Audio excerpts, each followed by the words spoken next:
May ikaw at ako, pero walang tayo. Andyan ka sa tabi ko, pero magkaiba ang ikot ng ating mundo. Tumatawa ka, nakikisabay ako, pero iba ang laman ng utak ko. Nagsasalita ka, nakatitig lamang ako, habang nabibingi na ang buong paligid ko. Tanaw kita, pero tila malayo ka. Siya ang buhang bibig mo habang sa imahinasyon ko ay tayo. Nagkukwento ka tungkol sa kanya. Tumatango ako, oo, pero pwede ba?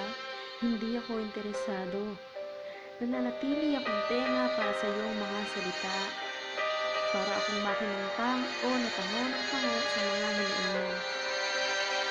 Dumaan ang mga araw at buwan, kayo ay nagkakalabuan. Napansin ko, lagi mo na lang akong kailangan. Nasasaktan ka kahit hindi mo diretsong sabihin ramdam kita. Pinabaliwala ka niya habang dinadamayan kita, pinaluluha ka niya habang ipinagtatanggol mo siya. Tinanong mo ako kung ano ang dapat na gawin mo. Ang sinagot ko, sundin mo ang puso mo, tanungin mo ang sarili mo, kung kaya mo pa ba o bitaw na. At dumating ang araw ng iyong pagpapasya at nasabi mo na, masyado ka nang nag-aksaya ng oras at napagod ka nang maghintay para sa kanya. Lahat na lang sa akin ay tinanong mo, kung ano sa kanya ang sasabihin mo at ang lugar ng inyong pagtatagpo.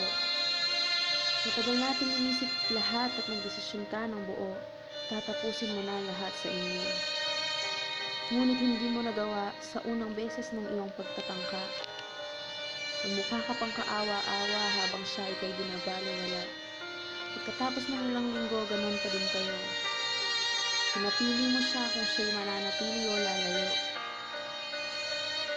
Iniwan ka niya at doon sa malayo siya ay nagtungo. Ngayong tanggap mo na, wala na, ang kayo ay tapos na.